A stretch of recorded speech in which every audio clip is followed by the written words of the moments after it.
Hi hello friends, welcome to our channel DSC మంత్ర జై శ్రీకృష్ణ. అయితే మనం లాస్ట్ వీడియోలో మనం ఏం చెప్పామంటే విశ్వ భాష వర్గీకరణ ఎలా జరిగింది, అంటే ప్రపంచంలో భాషలు అనేవి ఏ ఆధారంగా వర్గీకరణలు జరిగిన తర్వాత మన భారతదేశానికి సంబంధించినటువంటి ఎన్ని పరివారాలు ఉన్నాయి, ఆర్య పరివారం ఉందా, ద్రవిడ పరివారం ఉందా, రైట్. ద్రవిడ పరివారంలో ఏ భాషలు ఉన్నాయి, ఎందుకంటే మనం ద్రవిడ పరివారం పెద్దగా అవసరం లేదు కాబట్టి ద్రవిడ పరివారంలో ఏ భాషలు ఉన్నాయి అంతవరకే మనం తెలుసుకున్నాం. నెక్స్ట్ ఏంటి అంటే ఆర్య పరివార్కి భాష అయ్యాయి. ఆర్య పరివార భాషలో ఏ భాషలు వస్తాయి, వాటిని ఎలా క్లాసిఫికేషన్ చేశారు అంటే ఎలా విడదీశారు, అందులో ఏ భాషలు వస్తాయి, ఏ ఉపబోలీలు వస్తాయి, ఏ ఉపభాషలు వస్తాయి, ఏ ఉపబోలీలు వస్తాయి, వాటికి సంబంధించిన క్షేత్రులు, వాటన్నింటిని డిస్కస్ చేస్తే మనకి మ్యాక్సిమం హిందీ ఉపభాష బోలి కంప్లీట్ అయినట్టే, రైట్. అయితే మనం ఆర్య భాష అనేది మనకు ఇంపార్టెంట్ కాబట్టి ఇది ప్రీవియస్ బిట్ అండి. భారతీయ ఆర్య భాషాओं కితనే ప్రకార వర్గీకరణ కియా అంటే 3 ప్రకార వర్గీకరణ కియా. ఎన్ని రకాలుగా వర్గీకరించారు భారతీయ ఆర్య భాషలని ప్రీవియస్ బిట్ అది, ఓకే రైట్. అయితే ప్రాచీన భారతీయ ఆర్య భాష కాల్ క్రీస్తు పూర్వం అంటే ఈస్వీ పూర్వం అంటాం. ఈస్వీ పూర్వ 1500 నుంచి 500 వరకు, ఓకేనా. ఈస్వీ పూర్వ సార్ ఇదేంటి సార్ తగ్గుతుందంటే ఈస్వీ పూర్వలో తగ్గుతూనే ఉంటుందమ్మా, తగ్గుతూ 1కు వచ్చిన తర్వాత మళ్ళీ ఇయర్స్ అనేవి పెరుగుతూ ఉంటాయి. కాబట్టి చూడండి 1500 నుంచి 500కి వచ్చింది, ఓకేనా రైట్. అయితే ఇక్కడి నుంచి ఇక్కడ వరకు ఎంత ఉంది, 1000 ఇయర్స్ కదా. ఈ 1000 ఇయర్స్లో కూడా ఎన్ని భాషలు ఉన్నాయి సార్ అంటే 2 భాషలు ఉన్నాయి. ఒకటి వైదిక సంస్కృత్, 2 లౌకిక సంస్కృత్. అర్థమవుతుందా? ఇక నెక్స్ట్ మధ్య భారతీయ ఆర్య భాషాకాలు. మధ్య భారతీయ ఆర్య భాషాకాలు ఇక్కడ చెప్పాను కదా, ఈస్వీ పూర్వ 500 అంటే ఈస్వీ పూర్వ 500 నుంచి 1000 వరకు. ఇది ఈస్వీ సన్, ఓకేనా చూసుకోవాలి. 500 నుంచి 1000 అనుకుంటారు, మళ్ళీ 500 సంవత్సరాలు అనుకుంటారు. ఇది కాదమ్మా, ఇది 1500 సంవత్సరాలు. సార్ 1500 సంవత్సరాలు ఎలా అయింది, ఇక్కడ ఈస్వీ పూర్వం అని చెప్పాను కదా, ఈస్వీ పూర్వ 500 నుంచి 1కి వచ్చి మళ్ళీ 1 నుంచి 1000కి వచ్చినట్లు జాగ్రత్తగా అర్థం చేసుకోలేదంటే కన్ఫ్యూజ్ అయ్యే ప్రమాదం ఉంది, అందుకే 2 సార్లు చెప్పాను, ఓకేనా. 500 నుంచి 1కి వచ్చి అంటే ఇక్కడ ఒక 500 సంవత్సరాలు, 1 నుంచి 5 సంవత్సరాలు అంటే ఇది ఒక 1000 సంవత్సరాలు. కాబట్టి మొత్తం ఎంత అయింది, 1500 సంవత్సరాలు. ఈ 1500 సంవత్సరాలు ఎన్ని భాషలు ఉన్నాయి అంటే పాలి, ప్రాకృత్, అపభ్రంశ్ ఈ 3 భాషలు కూడా ఈ 1500 సంవత్సరాల్లో ఉన్నాయి. ఈ 1500 సంవత్సరాల్లో 3 భాషలు పాలి, ప్రాకృత్, అపభ్రంశ్ ఈ 3 భాషలు ఉన్నాయి. పైన ఉన్న 1000 సంవత్సరాల్లో ఎన్ని భాషలు ఉన్నాయి అని అంటే వైదిక సంస్కృత్, లౌకిక సంస్కృత్, ఓకేనా. వాటి కోసం తెలుసుకుంటూ మనం ముందుకు వెళ్తే మనకు టాపిక్ అనేది కంప్లీట్ అవుతుంది. నెక్స్ట్ ఆధునిక భారతీయ ఆర్య భాషాకాలు. ఎక్కడ మాత్రం మన భారతదేశానికి సంబంధించిన కొత్త భాషలు అన్నీ కూడా అక్కడి నుంచే డెవలప్ అవుతాయి. భారతదేశానికి సంబంధించిన ప్రతి భాష కూడా ఇక్కడి నుంచి డెవలప్ అయింది, ఓకేనా. అంటే ద్రవిడ పరివారం అంటే మన సౌత్ ఇండియా తప్పించి, సౌత్ ఇండియా మొత్తం ఏదని చెప్పాను, ద్రవిడ పరివారం అని చెప్పాను కదా, ఇది తప్పించి నార్త్ ఇండియన్లో ఉన్న భాషలన్నీ కూడా ఇక్కడ మనకు ఆల్మోస్ట్ వస్తాయి. ప్రతి భాష కోసం మనం ఎంతో కొంత ఇన్ఫర్మేషన్ నేర్చుకుంటూనే ఉంటాం, రైట్.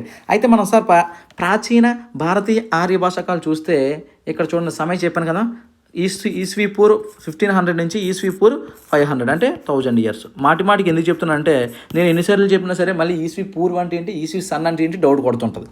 కాబట్టి కొంచెం జాగ్రత్తగా అర్థం చేసుకోవాలి, రైట్. అయితే మరి ప్రాచీన భారతీయ ఆర్య భాషకాల్లో 2 భాషలు ఉన్నాయి. ఏదది, ఒకటి వైదిక సంస్కృత్, 2 లౌకిక సంస్కృత్, ఓకేనా. సార్ లౌకిక సంస్కృతంలో ఏమైనా గ్రంథాలు ఉన్నాయా, లేదా వైదిక సంస్కృతంలో ఏమైనా గ్రంథాలు ఉన్నాయా అన్నప్పుడు వైదిక్ అంటే చూడండి వేద ప్లస్ ఇక్ అని అర్థం, అవునా. వేద ప్లస్ ఇక్ వైదిక్. కాబట్టి వైదిక సంస్కృతంలో రాసిన భాషలు గ్రంథాలు ఏంటి అంటే చారువేద్, వాటినే సంహితాలు అంటాం, ఓకేనా. అంటే 4 వేదాలు, ఉపనిషత్తులు, బ్రాహ్మణాలు, అరణ్యకాలు వీటన్నిటినీ కూడా ఆ భాషలో రాయడం జరిగింది. ఇందులోని వైదిక సంస్కృతిలో.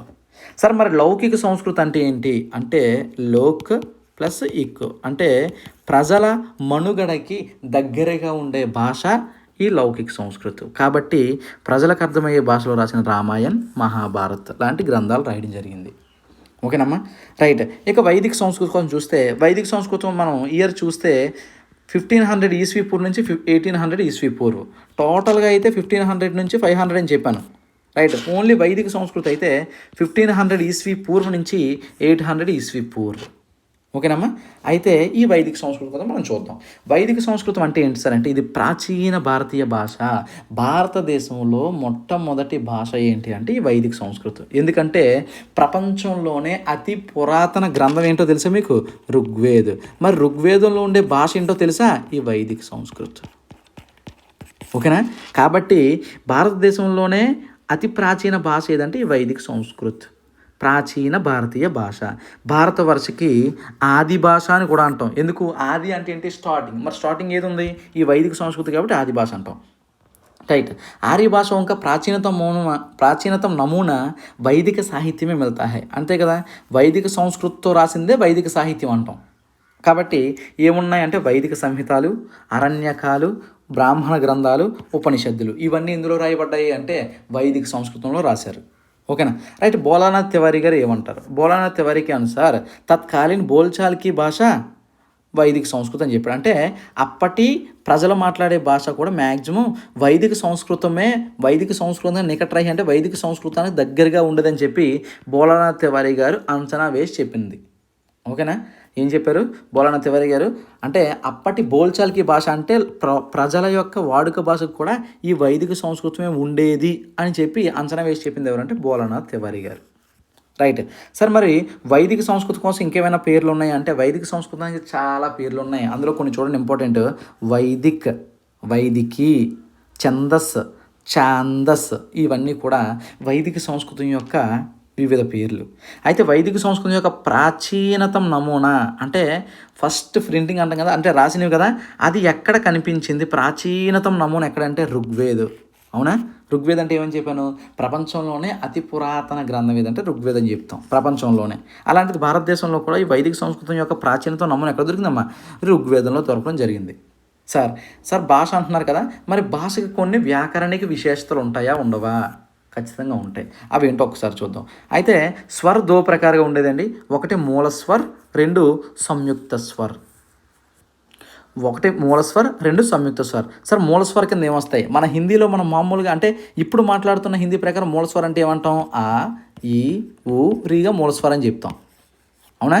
అయితే ఇక్కడే ఉన్నాయి మూల స్వరం అంటే ఆ, ఈ, ఊ, రీ, లూ కూడా ఇక్కడ ఇది కూడా ఈ రెండింటిని కూడా ఇక్కడ మూల స్వరంలోనే యాడ్ చేయడం జరిగింది. ఓకేనా. మరి సంయుక్త స్వరాలు ఏంటి సార్ అంటే ఏ, ఐ, ఓ, అవులు సంయుక్త స్వరం చెప్పడం జరిగింది. అర్థమవుతుందమ్మా. రైట్. అయితే మరి సార్ వైదిక సంస్కృతి యొక్క వ్యంజన ఎలా ఉండేది? సార్ ఇప్పుడు మనకు ఉన్నట్లే స్పర్శ ఉండేది, తర్వాత అంతస్తు ఉండేది, ఓష్మ ఉండేది, వాటితో పాటుగా ఇవి ఉండేవి. చూడండి వీటి యొక్క ప్రొనౌన్సియేషన్ కూడా మనకు తెలియదు, కానీ ఇవి ఉండేవి అనమాట. ఈ జాతి గుర్తుపెట్టుకోండి. లా ఇది హా అని తెలుసు, ఇది లా అనుకుంటా. ఓకేనా. ఇవి ఉండేవి అనమాట. అంటే వాటితో పాటు ఇవి కూడా ఉండేది. అంటే ఇది వైదిక సంస్కృతం యొక్క స్వర ఎలా ఉండేది, వైదిక సంస్కృతం యొక్క వ్యంజన ఎలా ఉండేది అనేది తెలుపుతుంది. ఓకేనా. రైట్. అయితే ఇప్పుడు కొంతమంది ఏం చేశారంటే ఇక్కడ ధీరేంద్ర వర్మ, ఉదయ్ నారాయణ తివారీ, కపితదేవ్ ద్వివేది వీళ్ళందరూ ఏమంటారంటే సార్ వైదిక సంస్కృతం యొక్క ధ్వనులు ఎన్ని అంటే 52 అని చెప్తారమ్మా. అందులో స్వర 13 అని ఈ పైన చెప్పాం కదా, ఈ స్వరాన్ని ఎన్నో చేయంటే 13 అని, వ్యంజన్ 39 అని వీళ్ళు చెప్పడం జరిగింది. ఓకేనా, వాళ్ళ అభిప్రాయం ప్రకారం. ఇక నెక్స్ట్ వైదిక సంస్కృతంలో స్వరాఘాత్ అనేది చాలా మహత్వపూర్ణ స్థానం ఉండేది. సార్ స్వరాఘాత్ అంటే ఏంటి చూడండి. సంహిత, ఉపనిషద్, బ్రాహ్మణ, అరణ్యకాల్లో కూడా ఈ స్వరాఘాత్ అనేది ఎక్కువ ఉండేది. స్వరాఘాత్ చూడండి, బినా స్వరాఘాత్కే వైదిక ఛందోంకి పడన అశుద్ధ హే. అసలు ఆ స్వరాఘాత్ అనేది లేకపోతే అసలు ఆ వైదిక సంస్కృతాన్ని చదవడమే తప్పని చెప్తున్నారు. సార్ స్వరాఘాత్ అంటే ఏంటి అంటే ఒక విషయం అర్థం చేసుకోండి. మన వైదిక సంస్కృతంలో ఉండేవన్నీ ఏంటి? మంత్రాలు. అవునా. అక్కడ ఉండే ప్రతి అక్షరం కూడా ఒక మంత్రంతో సమానం. మరి ఏ మంత్రాన్నైనా ఎలా చదువుతారంటే దాని యొక్క ప్రొనౌన్సియేషన్ చాలా పర్ఫెక్ట్గా వచ్చేలా చదువుతారు.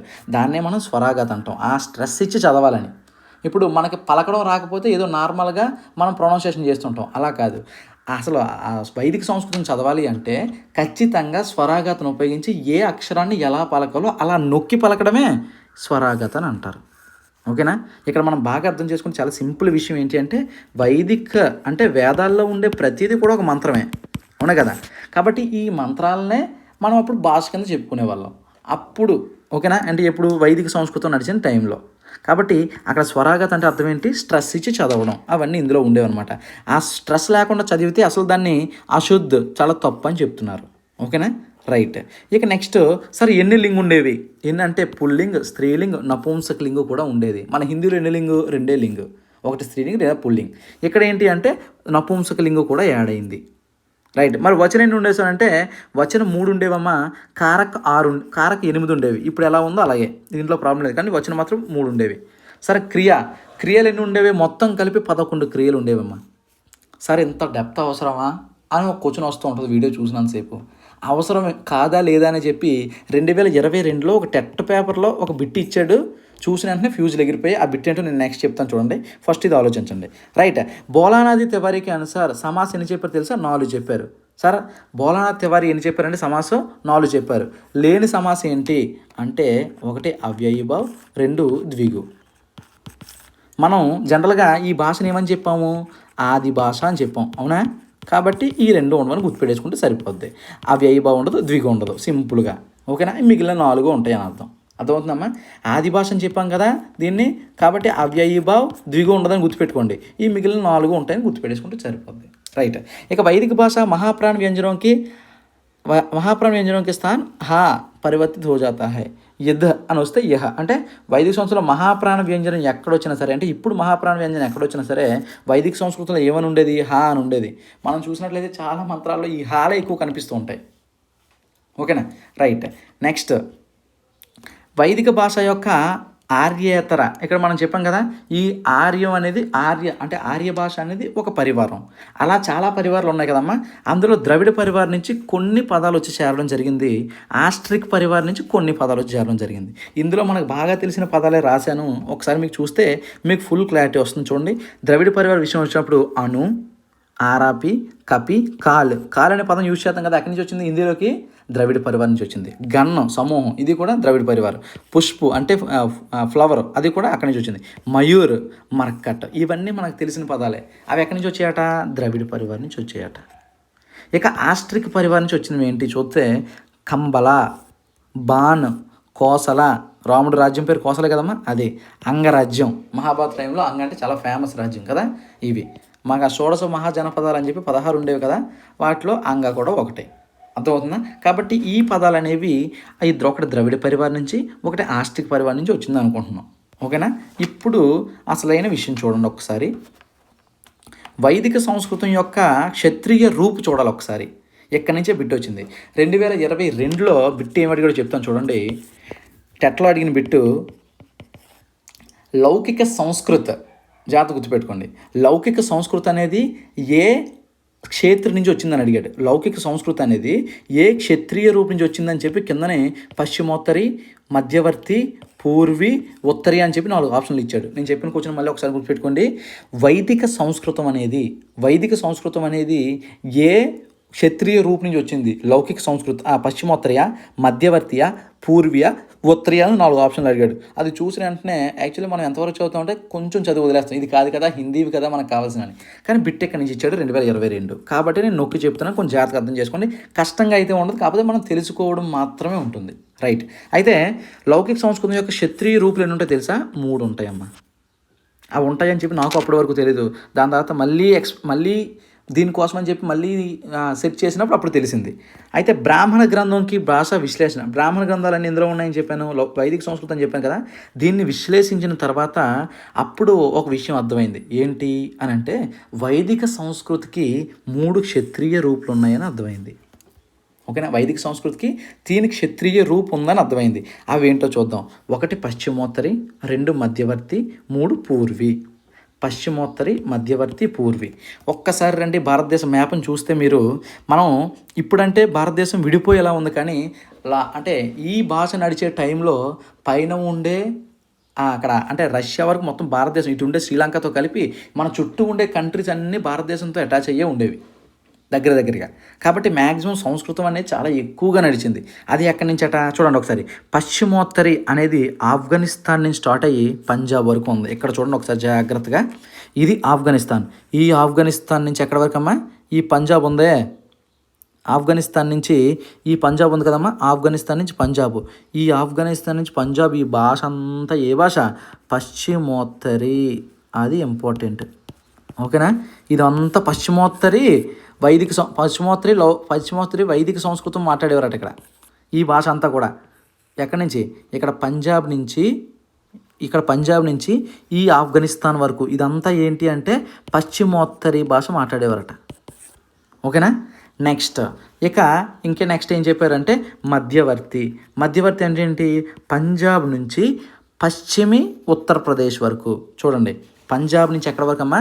ఇక్కడ పంజాబ్ వరకు ఏంటి మాట్లాడారంటే పశ్చిమోత్తరం అని చెప్పాను కదా. ఇప్పుడు మధ్యవర్తి చూడండి, ఇక్కడ పంజాబ్ నుంచి ఎక్కడికి? ఈ ఉత్తరప్రదేశ్ ఉంది చూసారు, ఈ ఉత్తరప్రదేశ్ వరకు ఈ ఏరియా అంతా. ఏ ఉత్తరప్రదేశ్? అది పశ్చిమి ఉత్తరప్రదేశ్ వరకు. పంజాబ్ నుంచి పశ్చిమ ఉత్తరప్రదేశ్ ఇదంతా కూడా మధ్యవర్తి. మధ్యలో ఉంది కదమ్మా, మధ్యవర్తి అని గుర్తుపెట్టుకోవాలి. అక్కడి నుంచి అక్కడ వరకు కూడా ఏ భాష మాట్లాడేవారంటే మధ్యవర్తి ఒక ప్రకారం అనమాట. అది కూడా వైదిక సంస్కృతే, కాకపోతే మాట్లాడే విధానాలు మారుతూ ఉంటాయి కదా. ఇప్పుడు ఒక భాష ఒక దగ్గర మాట్లాడే తెలుగు ఒకలా ఉంటే ఒక దగ్గర ఒకలా ఉంటుంది. అలాగా ఈ ఆఫ్ఘనిస్తాన్ ఇక్కడ వరకు కూడా ఆ వైదిక సంస్కృతి ఒకలా మాట్లాడితే ఆ పంజాబ్ నుంచి ఈ పశ్చిమ ఉత్తరప్రదేశ్ వరకు ఒకలా మాట్లాడేవారు. ఇక మూడవది ఏంటి సార్ అని అంటే, మూడవది పూర్వీ అంటే తూర్పు. ఉత్తరప్రదేశ్ పూర్వీ భాగ్సే బీహార్ తక్. ఇక్కడ చూడండి, ఉత్తరప్రదేశ్ పశ్చిమీ భాగ్ వరకు ఏం చెప్పాను? మధ్యవర్తి అని చెప్పాను. ఇక నెక్స్ట్ ఉత్తరప్రదేశ్ యొక్క పూర్వీ భాగ్ నుంచి ఎక్కడ వరకు? ఈ బీహార్. ఈ ప్రాంతం అంతా కూడా ఏం మాట్లాడారంటే పూర్వీ. పూర్వీ అంటే ఏంటో అర్థం? తూర్పు అని అర్థం. భారతదేశానికి తూర్పు ఇటు అవుతుంది, పశ్చిమ ఇటు అవుతుంది, ఉత్తరం ఇటు, దక్షిణం ఇటు. కాబట్టి పశ్చిమోత్తరి అని ఎందుకన్నారు? ఇటు పశ్చిమ కదా, ఇటు పశ్చిమ ప్లస్ పైన ఉత్తర కదా, కాబట్టి ఉత్తరి. ఈ పశ్చిమోత్తరి అయింది అంటే ఈ ఏరియా అని అర్థం. బాగా అర్థం చేసుకోవాలి, ఈ ఏరియా అది పశ్చిమోత్తరి. కాబట్టి ఆఫ్ఘనిస్తాన్ నుంచి పాకిస్తాన్ నుంచి పంజాబ్ వరకు ఇదంతా కూడా పశ్చిమోత్తరి అయింది. ఓకేనా? ఆ మధ్యలో ఉన్నది ఏంటి అంటే పంజాబ్ నుంచి కరెక్ట్గా పశ్చిమ ఉత్తరప్రదేశ్ వరకు ఉన్నది మధ్యవర్తి అయింది. మరి పూర్వవర్తి అంటే ఏంటి? ఉత్తరప్రదేశ్ మిగిలిన పార్ట్ నుంచి మొత్తం బీహార్ వరకు ఇది అన్నీ కూడా పూర్వీ అయింది. పూర్వీ అంటే తూర్పు వైపు. కాబట్టి చాలా క్లియర్గా చెప్తున్నాను, మీరు కొంచెం జాగ్రత్తగా అర్థం చేసుకోవాలి. వీడియో లెంత్ అవుతుందని చెప్పి ఏమాత్రం బాధపడద్దు, సబ్జెక్ట్ నేర్చుకుంటున్నామని ఆనందపడండి. రైట్, అక్కడికి అది. అయితే ఇప్పుడు ఈ పశ్చిమోత్తరి నుంచి వచ్చిందే ఏ భాష అంటే లౌకిక సంస్కృత్. ఇది బిట్టు తప్పేసి వచ్చాం నీట్గా, ఎందుకంటే అప్పటికి మనకు తెలియదు కాబట్టి. రైట్, ఋగ్వేదంలో ఉన్నటువంటి బోలి ఏంటి అంటే పశ్చిమోత్తరి బోలి. ఎందుకంటే భారతదేశంలో ఆఫ్ఘనిస్తాన్ నుంచి పంజాబ్ వరకు అతిపెద్ద బోలిగా అప్పుడు పరిగణించబడింది ఏదంటే ఈ పశ్చిమోత్తరి బోలి. కాబట్టి ఋగ్వేదంలో ఉన్న బోలి ఏంటి అని అడిగితే పశ్చిమోత్తరి బోలి అని చెప్పాలి. రైట్, ఈ పశ్చిమోత్తరికో వైదిక సంస్కృతిక ఆదర్శ బోలి అంటారు. ఎందుకు? చాలా వరకు అదే బోలిలో అత్యధిక ప్రాంతం మాట్లాడింది కాబట్టి, అందులోనే ఈ వేదమైనటువంటి ఋగ్వేదం రాయబడింది కాబట్టి దాన్నే సంస్కృతిక ఆదర్శ బోలి, వైదిక సంస్కృతిక ఆదర్శ బోలి అని చెప్పారు. చూడండి, ప్రతిదీ లింకే, కష్టమైతే కాదు. ఎందుకు మాట్లాడారు అంటే పెద్ద బోలి కాబట్టి మాట్లాడారు. పెద్ద బోలితో పాటు ఇంకేముంది స్పెషాలిటీ అంటే ఋగ్వేదం కూడా అందులోనే రాశారు. మరి ఋగ్వేదమే రాసినప్పుడు అది ఆదర్శ బోలి కాబట్టి మరేమవుతుంది? కాబట్టి అలా అర్థం చేసుకుని ప్రయత్నించాలి. నెక్స్ట్ లౌకిక సంస్కృతి. లౌకిక సంస్కృతి విషయానికి వచ్చినప్పటికీ ఈసాయి పూర్వ్ 800 నుంచి 500 వరకు మనకు లౌకిక సంస్కృతి అనేది బాగా పరిగణలోకి వచ్చింది. సార్ లౌకిక సంస్కృతి ఏమైనా ఇంపార్టెన్స్ ఉందా అంటే చాలా ఇంపార్టెంట్ పాయింట్స్ ఉన్నాయి, జాగ్రత్తగా చూస్తే నేను చెప్తాను మొత్తం. ఇక సంస్కృతం అంటే అర్థం ఏంటో తెలుసా? జిస్కా సంస్కార్ దియా గయా అంటే సంస్కరించబడింది అని అర్థం. సంస్కృత్ అంటే లౌకిక సంస్కృతం విషయానికి వచ్చినప్పటికీ ఇక్కడ సంస్కృతం అంటే అర్థం ఏం చెప్పారు తెలుసా? జిస్కా సంస్కార్ కి దియా గయా అని చెప్పారు. అంటే సంస్కరించబడింది. ఏం సంస్కరించబడింది చూద్దాం ఒకసారి. వైదిక సంస్కృతిక 3 రూపులో అంటే వైదిక సంస్కృతం చెప్పాను కదా, 3 రూపాలు ఉన్నాయని చెప్పాను కదా. ఆఫ్ఘనిస్తాన్ నుంచి పంజాబ్ ఒకటి, పంజాబ్ నుంచి పశ్చిమి ఉత్తరప్రదేశ్ ఒకటి, పశ్చిమి ఉత్తరప్రదేశ్ నుంచి బీహార్ వరకు ఒకటని చెప్పాను, పూర్వీ అని చెప్పాను. ఈ మూడిట్లోనే కూడా పశ్చిమోత్తరి నుంచే ఈ లౌకిక సంస్కృతం అనేది రావడం జరిగింది. ఇది టెట్టబిట్ ఇచ్చారు, మ్యాక్సిమం చాలా తక్కువ మంది చేశారు. ఓకేనా? ఇది ఇంపార్టెంట్ బిట్, ప్రీవియస్ బిట్. ఇంక చెప్పాల్సిన ప్రీవియస్ టెట్ బిట్ అది. ఓకేనా? అయితే సరే సంస్కార్ కియా గయా అంటే సంస్కరించబడిన అంటే సంస్కృతి అంటే సంస్కరించబడిందని మీరు చెప్తున్నారు కదా. ఏమి సంస్కరించబడింది లౌకిక సంస్కృతులు అంటే చాలా గుర్తుపెట్టుకోండి. వేదాల కోసం మీకు ఒక ఇంపార్టెంట్ పాయింట్ నేను చెప్పాలి. వేదాలు అనేవి ఒక మనిషి రాసినవి కాదు. ఇది మీరు చాలాసార్లు వినే ఉంటారు. చాలామంది మనుషులు కలిసి కూర్చొని వాళ్ళకు నచ్చిన ఆ భాషా ప్రావీణ్యాన్ని ఉపయోగించి రాసినవే వేదాలు. అందుకే వాటిని డీకోడ్ చేయడం కొంచెం కష్టంగా ఉంటుంది. అర్థమవుతుందమ్మా? సరే, మరి లౌకిక సంస్కృతం విషయానికి వచ్చినప్పటికి ఏమైంది అని అంటే పాణిని అనే వ్యక్తి ఒక వ్యాకరణం ఇచ్చాడమ్మా, అష్టాధ్యాయి అనే ఒక గ్రంథం ద్వారా లౌకిక సంస్కృతం. లౌకిక సంస్కృతంకి వచ్చేసరికి పాణిని అనే వ్యక్తి ఏం చేశాడమ్మా, అష్టాధ్యాయి అనే ఒక రచన చేసి మనకు దానికి వ్యాకరణ బద్ధ ఇచ్చాడు. ఎప్పుడైతే ఒక భాషకు వ్యాకరణం బద్ధ ఇచ్చిందో, అంటే వ్యాకరణ బద్ధం అనేది రూపుదిద్దుకుందో, అది ఆ భాష అనేది భారతదేశానికి గుజరాత్లో ఉన్న వ్యక్తి అయినా సరే అదే వ్యాకరణాన్ని ఫాలో అవ్వాలి, అదే బీహార్లో ఉన్న వ్యక్తి అని, అంటే తూర్పు వైపు ఉన్న బీహార్లో ఉన్న వ్యక్తి అయినా సరే అదే వ్యాకరణాన్ని ఫాలో అవ్వాలి. కాబట్టి భాష అనేది ఎంత దూరం వెళ్ళినా సరే అది అలాగే ఉంటుంది వ్యాకరణం కరెక్ట్గా ఉంటే. మరి సార్ వైదిక సంస్కృతానికి ఏమైందంటే, అక్కడ గురుకులాల్లో ఎక్కడ నేర్చుకున్న విద్యార్థులు అక్కడ వాళ్ళ తగిన భాష తగ్గట్టుగా వేదాలు రాయడం జరిగింది. ఓకేనమ్మా. ఇదేంటి అంటే అష్టాధ్యాయి అనేది ఎప్పుడైతే ఒక వ్యాకరణబద్ధంగా ఒక భాషకు వ్యాకరణం ఉండాలని చెప్పి అష్టాధ్యాయిలో ఒక వ్యాకరణం తయారు చేసి వచ్చారో అప్పటి నుంచి ఇది మానవీకరణం చెందింది, అంటే స్టాండర్డైజ్ అయ్యింది. ఏది లౌకిక సంస్కృతి. ఇస్ రచనాసే సంస్కృతిక స్పష్ట వ్యాకరణం ఎలా. చూడండి, కష్టమైతే కాదు, చాలా ఈజీ, కాన్సెప్ట్ ఓరియంటెడ్గా అర్థం చేసుకోవాలంతే. ఇక లౌకిక సంస్కృతికి సంస్కృత్ ఆర్ క్లాసిక్ సంస్కృతి అంటారు. ఓకేనా. లౌకిక సంస్కృతిని ఏమంటారు అంటే, సంస్కృతం అంటే లౌకిక సంస్కృతి అని, ఇక క్లాసిక్ సంస్కృతి. ఎందుకు? వ్యాకరణం వచ్చింది, వ్యాకరణం వచ్చిన తర్వాత అంటే తర్వాత వాళ్ళు మాట్లాడడానికన్నా తర్వాత వాళ్ళు ఏదైనా రచన చేయడానికి సరే చాలా ఈజీ చేశాడు అనమాట వ్యాకరణం వచ్చిన దగ్గర నుంచి. అయితే ప్రాచీనత నమూనా ఎక్కడ ఉందంటే వాల్మీకి రామాయణ్. సార్ వాల్మీకి రామాయణ్, అక్కడ వేదాలు అనేవి సాధారణంగా చదువుకున్న వాళ్ళు తప్ప ఎవరికి అర్థమయ్యేది కాదు. మరి వాల్మీకి రామాయణం పరిస్థితి ఏంటి అంటే, ఈయన లౌకిక్ అంటే ఏంటి, లోక్ ప్లస్ ఇక్ కదా, అంటే సాధారణ ప్రజల యొక్క భాషగా కూడా ఈ భాష ఉండేది లౌకిక సంస్కృతి. కాబట్టి వాల్మీకి రామాయణం అనేది మ్యాక్సిమం అందరికీ అందుబాటులో ఉంది, ఇప్పటికీ మన దాకా వచ్చింది. ఓకేనా. మనకి రామాయణం తెలిసినంత బాగా వేదాలు తెలుసా మనకి? తెలీదు. ఎందుకంటే అప్పటి భాషను డీకోడ్ చేయడం కొంచెం కష్టం, మన దాకా రావడం ఇంకా ఇబ్బంది అయింది. అదే వాల్మీకి రామాయణం అంటే అక్కడుండే లౌకిక ప్రాంతం, అంటే ఏంటి, ప్రజలు మాట్లాడుకునే వాడుక భాషలో రామాయణం ఉండేది కాబట్టి ఇప్పటి వరకు మన దాకా వచ్చింది. ఓకేనా. ఇక నెక్స్ట్, కాత్యాయన్ ద్వారా లిఖిత వర్తికోంకి రచన ప్రామాణిత హోతాయికి సంస్కృత్ కవి బోల్చాల్ భాష అవశ్య భీ. ఇక్కడ చూడండి, కాత్యాయన్ అనే ఒక వ్యక్తి వర్తికోం అనే ఒక రచన ద్వారా మనకు తెలిసింది ఏంటి అంటే ఒకటి ప్రూవ్ చేశాడు. ఏంటి అది? అప్పటి యొక్క బోల్చాల్ అంటే ఏంటి, అప్పుడు ప్రజలు మాట్లాడే భాష ఏముండేదంటే ఈ లౌకిక సంస్కృతి ఉండేదని. అంతే కదా మరి. అంటే అప్పటి మాట, ఇప్పుడు వైదిక సంస్కృతంలో ఎలా అయితే భోలానాథ్ తివారీ గారు అప్పటి యొక్క భాష వైదిక సంస్కృతం ఉండేది, మాట్లాడుకునేవారు అని చెప్పాడో, ఇక్కడ ఈ కాత్యాయన్ ద్వారా మనకు తెలిసింది ఏంటంటే ఎప్పటి యొక్క భాష లౌకిక సంస్కృతం ఉండేది అని ఈయన చెప్తున్నాడు. పెద్ద వేరియేషన్ లేదు. అయితే లౌకిక సంస్కృతం యొక్క ధ్వనులు 48. ఇక్కడ మీకు ఒక ఇంపార్టెంట్ పాయింట్ చెప్పాలి. అయితే మన పాణిని రాసిన అష్టాధ్యాయి అనే గ్రంథంలో మనం మెథడాలజీలో ఏం చదువుతాము అంటే వర్ణస్ త్రిషష్ఠి అని, అంటే వర్ణస్ త్రిషష్ఠి అంటే షష్ఠి అంటే 60, 3 అంటే 3 కాబట్టి 63 అక్షరాలు మన సంస్కృతంలో ఉండేవి అని చెప్పి పాణిని చెప్పారు అని చెప్పి అష్టాధ్యాయి గ్రంథంలో చెప్పారని చెప్పి మనం మెథడాలజీలో చదువుతాం. ఓకేనా. అది మెథడాలజీ పరంగా. మరి ఇదేంటి సార్ లౌకిక సంస్కృత ధ్వని అంటే ఇక్కడ 48. అర్థమవుతుందమ్మా. చాలా ఇంపార్టెంట్, చాలా జాగ్రత్తగా అర్థం చేసుకోవాలి. మెథడాలజీ పరంగా ఎన్ని పాణిని చెప్పారంటే 63 చెప్పారు. పాణిని యొక్క గ్రంథం ఏంటంటే అష్టాధ్యాయి. అక్కడ ఏమైనా ఉంటుంది వర్ణస్ త్రిషష్ఠి, అంటే వర్ణాలు ఎన్ని ఉండేవట 3, షష్ఠి అంటే 60, 3 అంటే 63 కాబట్టి 63 ఉండేవని చెప్పి మీరు అక్కడ మెథడాలజీలో చదువుతారు. రైట్. ఇక్కడ వైదిక్ ఔర్ లౌకిక సంస్కృతిగా తేడా ఏంటి చూద్దాం. ఎందుకంటే మనం ఏం చెప్పాము సార్, వైదిక సంస్కృతం యొక్క పశ్చిమోత్తరి నుంచే లౌకిక సంస్కృతం వచ్చింది సార్ అని చెప్పాం. మరి ఏమైనా మార్పు జరిగిందా? మార్పు జరగలేదు. ఇక్కడ చూద్దాం. వైదిక సంస్కృతం యొక్క మానకీకరణ అహివ్వ, అదేగా చెప్పాను. వేదాలు అనేవి చాలామంది కలిసి రాయడం వల్ల అక్కడ మానకీకరణం స్టాండర్డైజ్ అనేది అయిందా? అవ్వలేదు. కానీ అదే పాణిని రాసిన అష్టాధ్యాయి యొక్క వ్యాకరణ బంధం వల్ల లౌకిక సంస్కృతం అనేది మానకీకరణం చెందింది. చిన్న కాన్సెప్ట్, కొంచెం జాగ్రత్త అర్థం చేసుకుంటే లింకే మొత్తం వచ్చేస్తుంది. కాన్సెప్ట్ వైజ్గా చదవండి, కంఠస్థ పెట్టొద్దు. ఓకేనా. రైట్. వ్యాకరణకే కారణం లౌకిక సంస్కృతిగా ఏకరూపత మిలి. ఏకరూపత అంటే ఏంటి? ఒక క్రమబద్ధంగా రెడీ అయింది భాష అనేది. నెక్స్ట్ ఇక్కడ ఏఓ అనేది వైదిక సంస్కృతంలో ఏమని చెప్పాను నేను? సంయుక్త స్వరం అని చెప్పాను. అదే లౌకిక సంస్కృతికి వచ్చేసరికి అవి మూల స్వర లిస్టులోకి వెళ్ళిందనమాట. ఓకేనా. అంటే అక్కడ సంయుక్త స్వరం, ఇక్కడ మూల స్వరం అయ్యాయి. తర్వాత వైదిక ధ్వనియాలో నేను చెప్పాను కదమ్మా, స్పర్శ, అంతస్తు, ఓష్ము పక్కనే ఇవి ఉన్నాయి కదా, లా తాత హా, ఇవి ఉన్నాయి కదమ్మా. వీటి ప్లేస్లో అదే లౌకిక సంస్కృతిలో ఏమొచ్చింది తెలుసా? ఢాల్ వచ్చింది. ఈ డా వచ్చింది. అది జాగ్రత్త గుర్తుపెట్టుకోవాలి. ఓకేనా. ఏటి ప్లేస్లో వచ్చింది? వీటి ప్లేస్లో ఇవి వచ్చాయి అనమాట లౌకిక సంస్కృతికి వచ్చేసరికి. ఓకేనా. సమాస్ ఎన్ని చెప్పాం? వైదిక సంస్కృతంలో 4 అని చెప్పాం. లేనివి ఏం చెప్పాం? ఆది భాష కాబట్టి అవ్యయీభావు, ద్విగు ఈ 2 సమాసాలు లేవు సార్, మిగిలినవి 4 ఉన్నాయని చెప్పాం. మరి ఇక్కడ లౌకిక సంస్కృతం వచ్చేసరికి 6 కూడా ఉన్నాయి. ఓకేనమ్మా. ఇది మన యొక్క వైదిక సంస్కృత్ ఆర్ లౌకిక సంస్కృతం యొక్క